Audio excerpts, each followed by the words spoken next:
Hello viewers, good morning সবাইকে। প্রতিদিনের মতন সকালে ঘুম থেকে উঠে বাসি নাইটিটা ছেড়ে আগেই চলে এসেছি আজকে ঠাকুর ঘরে। ঠাকুরের বাসনগুলো বাসি ফুলগুলো নামিয়ে নিচ্ছি, আর ঠাকুরের বাসনগুলো আজকে আগেই মেজে নেব। কেন কি সকালবেলা আমার মেয়ে ঘুমায়, আর এই সময়টা আমার কাছে কাজ করার জন্য ইটস হাই টাইম। তো আমি সকালবেলাই সব থেকে তাড়াতাড়ি কাজগুলো শেষ করে রাখি, যাতে ও উঠলে বাকি টাইমটা ওকেই দিতে পারি, কোনো আর কাজ করতেও কোনো অসুবিধা যাতে না হয়। ওই জন্য আমি স্নানের অপেক্ষা না করে সকালবেলা ঘুম থেকে উঠে বাসি নাইটিটা চেঞ্জ করে তারপরে ঠাকুরের বাসনটা ধুয়ে ফেলি। আর তোমাদেরকে তো জানিয়েছিলাম বাড়ির পাশে জগদ্ধাত্রী পুজো হয়, ভীষণ আনন্দ, বাড়িতে গেস্ট আসবে, তো কাজের চাপটাও একটু বেশি অন্য দিনের তুলনায়।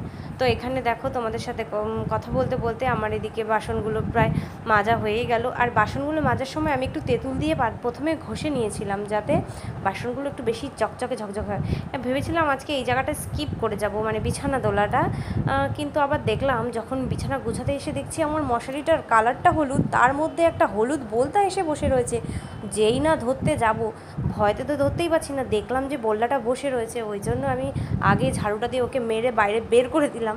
কেন কি ও যে আমাকে কখন কামড়ে দেবে, না চাইতেও ওকে আমার মারতে হলো সকালবেলা, খুব খারাপ লাগছে ওর জন্য। তো যাই হোক, এদিকে দেখো তোমাদের সাথে কথা বলতে বলতে আবার কাজ আমি এগিয়েই যাচ্ছি, বিছানাটা গুছিয়ে নিচ্ছি ভালো করে, কাঁথা টাথাগুলো। আর আজকে বেডশিটটা ভাবছি চেঞ্জ করে দেবো। কেন কি অনেক দিনই হয়ে গেল, প্রায় 3-4 দিন পর পর আমি বেডশিট চেঞ্জ করি, তো সেখানে 3-4 দিনের বেশি হয়ে গেছে। কেন কি আমি বাড়িতে ছিলাম না, ওই একটু বাপের বাড়িতে গিয়েছিলাম, ভাইফোঁটায় গিয়েছিলাম, আর সেখানে আমি 3-4 দিন থেকেছিলাম।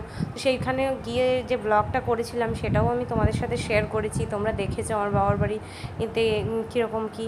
তো যাই হোক, সেখান থেকে ফিরে আসার পরে তারপরে গেস্ট আসবে বলে আরও বেশি করে বেডশিটটাকে চেঞ্জ করে নিচ্ছি।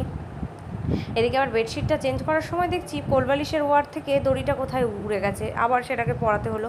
ভাবি যে তাড়াতাড়ি কাজ করব, সেই যতই ভাবি কিন্তু দেরি হয়েই যায়। তো এদিকে দেখো বেডশিটটাকে চেঞ্জ করে দিচ্ছি, দিয়ে এই বেডশিটটা আমি পেতে নিচ্ছি। তোমরা একটু দেখে বলো তো বেডশিটটা পুরোপুরি পাতা হয়ে গেলে, কমপ্লিট হয়ে গেলে দেখতে কেমন লাগে। আর জানো তো আজকে ওয়েদারটা এত খারাপ, দেখে মনে হচ্ছে বৃষ্টি হবে। তোমরা তো সবাই জানো এখন ঝড় আসার টাইম বলতে ঝড় তো শুরু হয়ে গেছে।